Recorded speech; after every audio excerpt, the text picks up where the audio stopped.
Hw2 question 4. In this problem, they're asking us to convert between metric units. If you remember back to Integrated Science 1, where you learn the technique of dimensional analysis, you would be able to easily convert. Now, I'm going to show you the full workup with the conversion factors and the equivalence statements that would fully allow you to convert from one unit to the other. But you might be able to, in some cases, do this in your head, which is fine. One thing to notice is that some of these metric prefixes may not be 100% familiar with you. So, for instance, tera is a metric prefix that means 10 to the 12th, which is an extremely large metric unit. And so 1 teragram, as we see with problem A, 1 teragram, which you would abbreviate with a capital T, is 10 to the 12th grams, which is a large number of grams. But they're asking you how many kilograms are in 1 teragram. So to answer that, dimensional analysis, they say, okay, you've got 1 teragram, and we're going to first go from teragrams to grams, and then from grams into kilograms. So it's really a two-step process. So the first equivalent statement's 1 teragram. I'll put that in the denominator so that teragrams crosses out. And 10 to the positive 12th grams. Once you know how many grams you have, which you would if you just stopped at that conversion factor, you can then convert into kilograms. Kilo is a much more common metric prefix.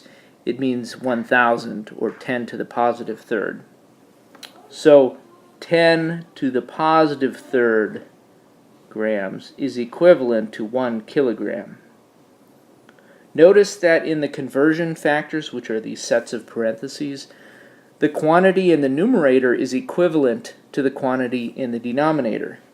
But the way we set it up was so that the unit that you started with gets crossed out. So teragram is what they tell you you have to begin with in problem A. We're converting in the first conversion factor from teragrams to grams, and then in the second conversion factor, grams to kilograms. So the answer should come out in units of kilograms.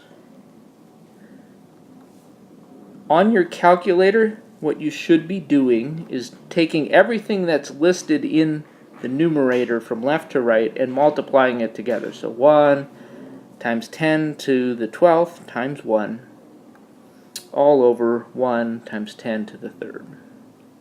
The ones don't matter in terms of mathematical significance. So you end up with 1 times 10 to the positive 9th kilograms for your final answer.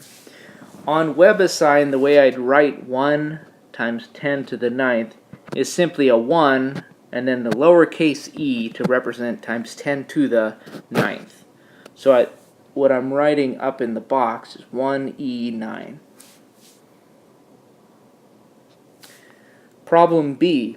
How many nanometers are there in 6.50 times 10 to the second terameters? For this one, they give us a specific number of terameters, 6.50 times 10 to the second. Terameters, sorry, I should put an M here instead of a G.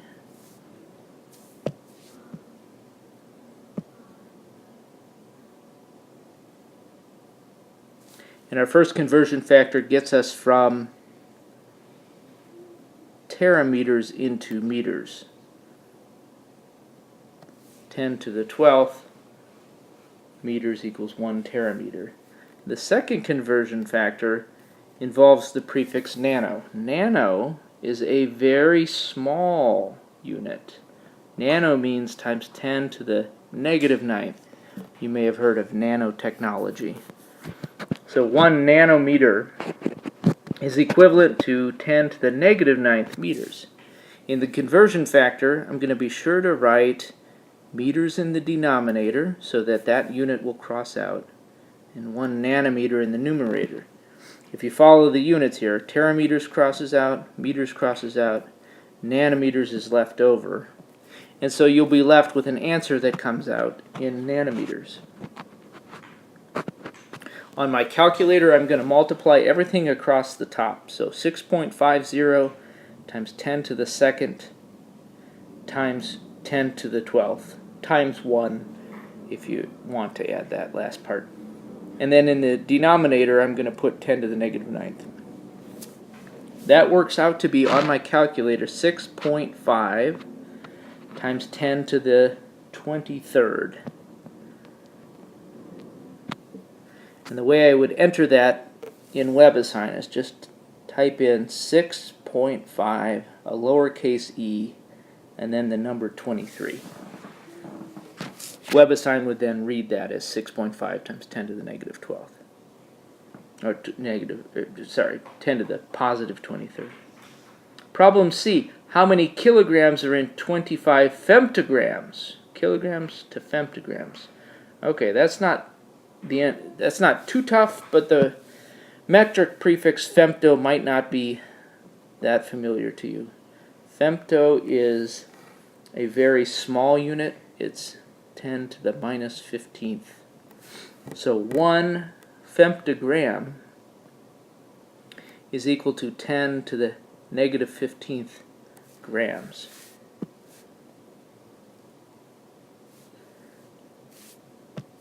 So if I'm to set this up, we've got 25 femtograms, lowercase fg. We're going to set up the first conversion factor with femtograms in the denominator and grams in the numerator, so that we get from grams to femtograms, or femtograms to grams.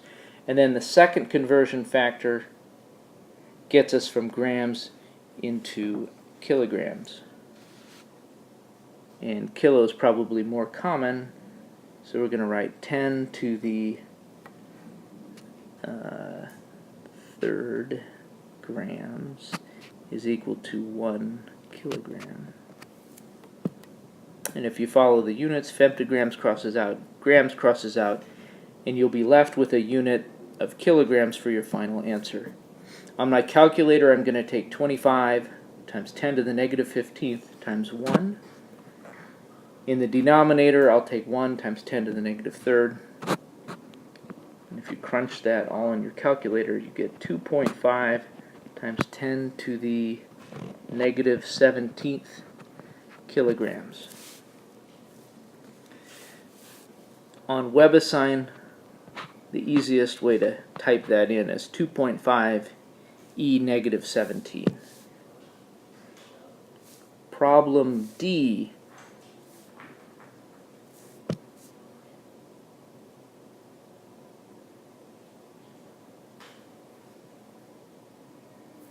How many liters are in 3 cubic decimeters? This is a deceptively simple problem.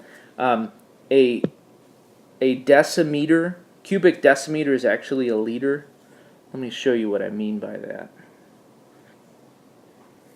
that. Cubic means that if you take your metric prefix and raise it to the 3rd power, so like as if you were to take length times length times length in a cube, you would have the volume.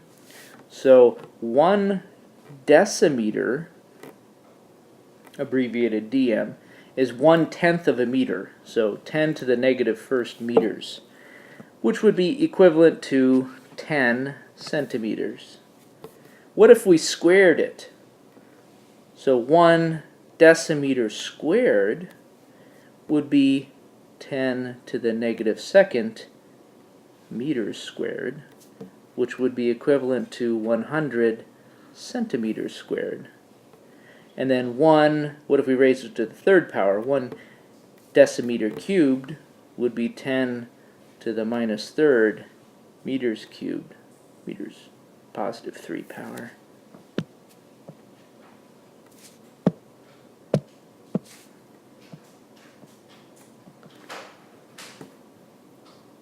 which would be equal to 1,000 centimeters cubed. Well, a centimeter cubed is the same thing as a milliliter. So if 1 centimeter cubed is 1 milliliter, and you're telling us that we've got 1,000 centimeters cubed in a cubic decimeter, then however many cubic decimeters you have is how many liters you have.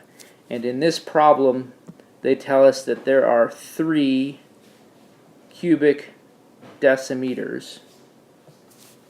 So that would be equal to 3 liters.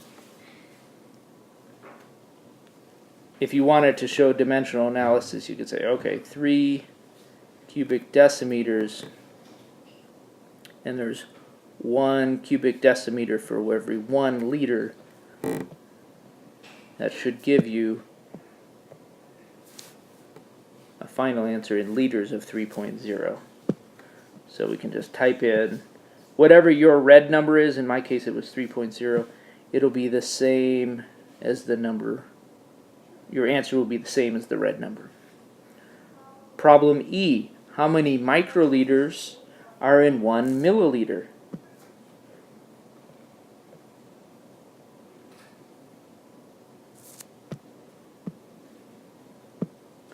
If you've got 1 milliliter, and milli means 10 to the negative third, that's probably one of the more common metric prefixes, 10 to the negative third, or 1/1000th.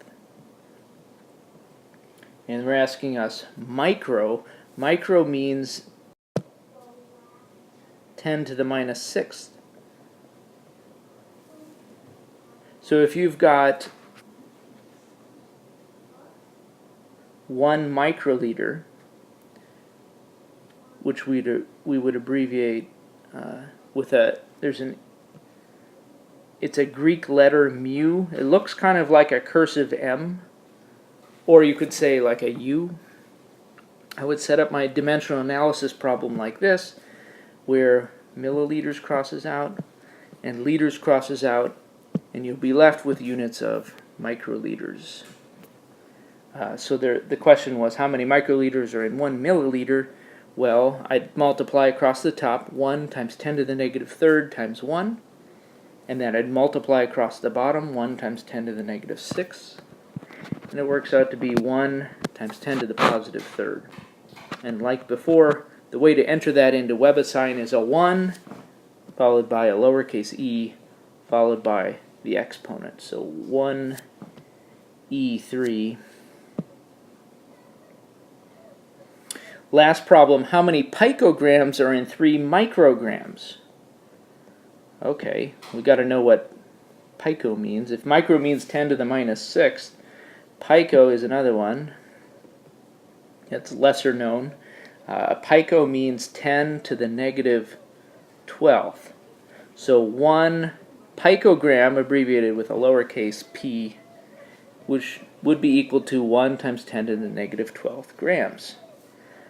In this case, they say we've got 3 micrograms, so 3,